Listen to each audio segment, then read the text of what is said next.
So if I've learned anything from doing videos on this channel, it's that danger can lurk in almost every corner, and people have been known to go missing under seemingly the most ordinary circumstances. Like, it really seems like people can vanish into thin air just about anywhere. So while some countries are certainly known to be more dangerous than others, are we ever really truly safe? Today I'll be discussing 10 specific missing persons cases involving tourists around the world. I'm your host James, and these are the top 10 dangerous countries tourists have disappeared from. We're starting off the list with Aruba and the Natalee Holloway case. Natalee Holloway disappeared during a school graduation trip in Aruba in 2005. She was last seen leaving a nightclub with 3 men, including a man named Joran van der Sloot. The next day, she failed to show up for her return flight. Van der Sloot was initially arrested, but was later released. There just wasn't enough evidence to convict him of anything. Her case made headlines, and there were exhaustive searches, but Natalee's body was never found. There's another famous disappearance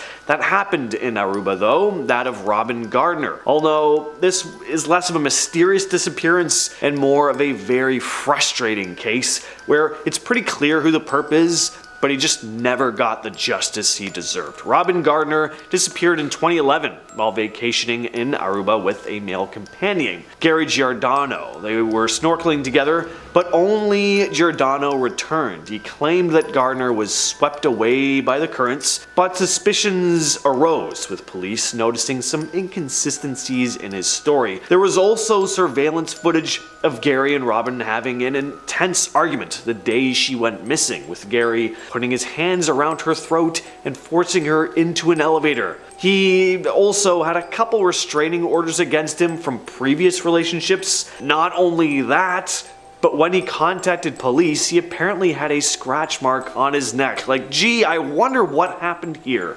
Giordano was detained by authorities, but no concrete evidence was found linking him to Gardner's disappearance, which was really just that they didn't have a body to examine. So Giordano was eventually released, and no one has been charged in connection with Gardner's disappearance. Next up, we have the disappearance of Lynn Bradley, who went missing from a cruise ship in 1998 while traveling with her family in the Caribbean. The Bradleys were aboard the Royal Caribbean cruise ship Rhapsody of the Seas, and the vessel had docked in Curacao. The night before her disappearance, Amy was seen by her family on the ship's dance floor, enjoying the evening's entertainment.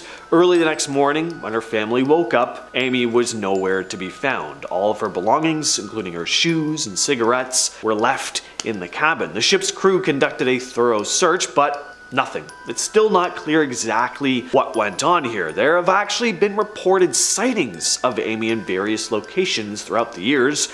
None have been verified though. One possible sighting happened about a year later, in 1999. A member of the US Navy encountered a woman in a brothel, claiming to be Lynn Bradley, asking for help. This has led to the theory that she may have been abducted and sold into human trafficking. But again, this sighting wasn't 100% verified, and her exact whereabouts are still unknown. Next, we have the case of Lisanne, Froon, and Kris Kremers, who disappeared in Panama while hiking in the Boquete region. In 2014, Lisanne, Froon, and Kris Kremers, 2 Dutch women in their early 20s, disappeared while hiking in the Boquete region of Panama. The friends were on a backpacking trip and had been staying with a local family. On April 1st of 2014, Lisanne and Kris set out on a hike along the Pianesta Trail. They were last seen at a local hostel, and their goal was to reach the summit of Baru volcano. They would never return. A search and rescue operation was launched, and over the next several weeks, items including a camera and a backpack with personal belongings were found in the dense jungle. The discovery of the camera led to the recovery of strange photos. Images taken after the women went missing showed their surroundings. Random shots of the jungle had been taken at night, and these photos have been studied to death, with people studying every little detail to try and pick out anything out of the ordinary. Some have pointed out what looks to be a figure lurking in some of the shots, as if someone may have been following them, but that's never been verified. In June of 2014, local residents found bone fragments and remains in a remote area. DNA testing confirmed the remains belonged to Lisanne Froon and Kris Kremers. As for what happened to them, it's still a bit of a mystery. And at number 7, we have the case of Maura Murray. In 2004, Maura Murray, a 21-year-old nursing student at the University of Massachusetts Amherst, disappeared while on a road trip. On February 9th of 2004, Maura emailed her professors and work supervisor, stating she needed a week off due to a family emergency. That evening, she packed her belongings and left campus in her car. While driving through New Hampshire, Maura had a single car accident on Route 12. When a passerby offered assistance, she apparently declined, stating that she had already called for help. But when police arrived, just minutes later, Maura was nowhere to be found. She seemed to have just vanished without a trace. Investigators discovered that Maura had been dealing with some personal issues, including legal troubles and relationship problems. The circumstances surrounding her disappearance, the sudden decision to leave, and the lack of any clear destination have made this case incredibly odd and difficult to piece together. It's possible that there was foul play, like someone could have easily driven by and abducted her, but there's also a good chance she intentionally disappeared.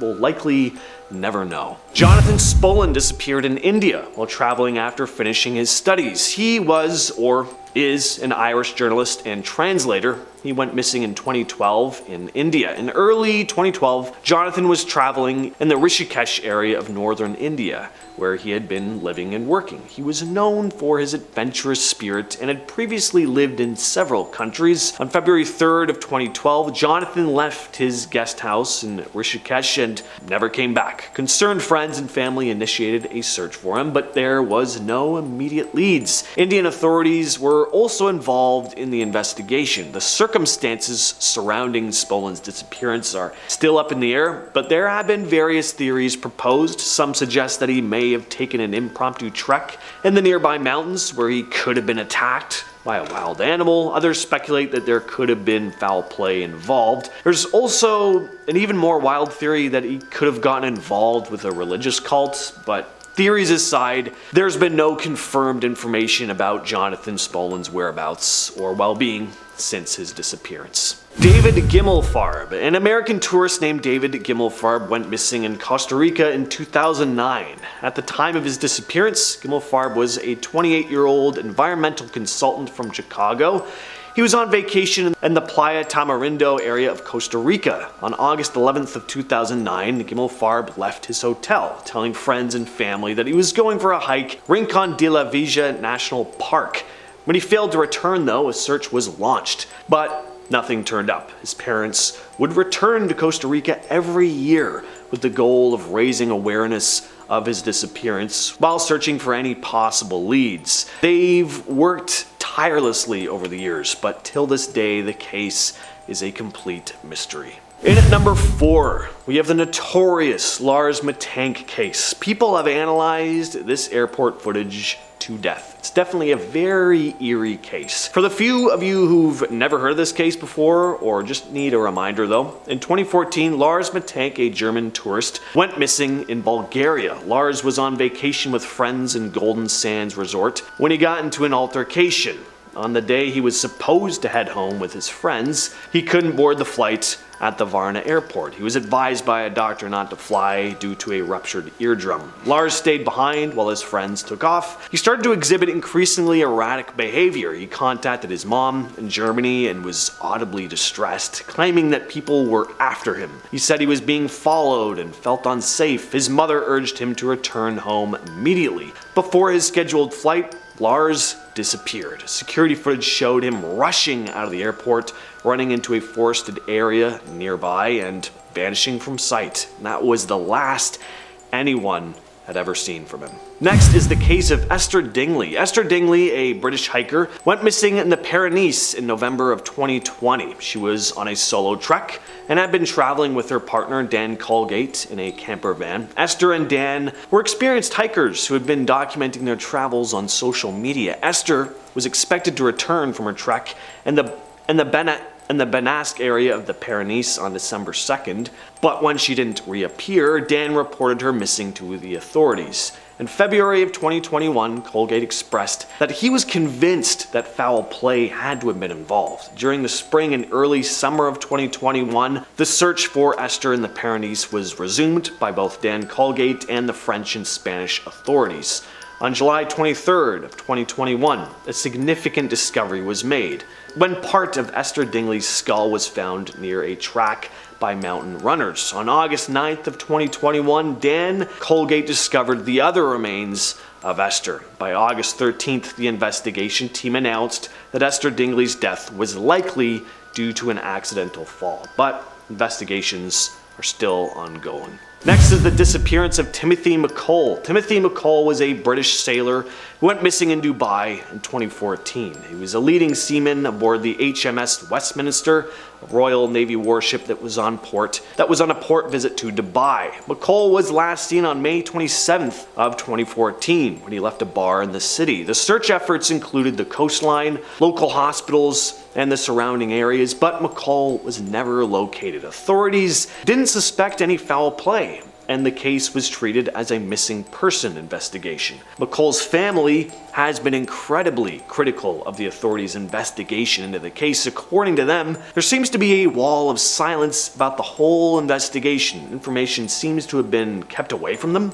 and the Ministry of Defense even prevented his shipmates from wearing yellow ribbons as a tribute to him. There's a lot of fishy stuff regarding this case. And we're going to finish off today's list with what was once known as the Soviet Union and the Dyatlov Pass incident. Probably the most chilling and really the strangest hiking disaster in history, probably. In January of 1959, a group of 10 experienced hikers, led by Igor Dyatlov, embarked on a trek across the northern Urals in the Soviet Union. The journey was expected to last about 16 days, but the group never returned. Days after the expected return date, a search party was dispatched. They found the hikers' tent, which appeared to have been torn open from the inside. Most of their belongings were still inside the tent, but the hikers were nowhere to be found. The search continued, and the following day, the first bodies were discovered. The hikers had removed most of their clothing and had ventured out into the freezing cold.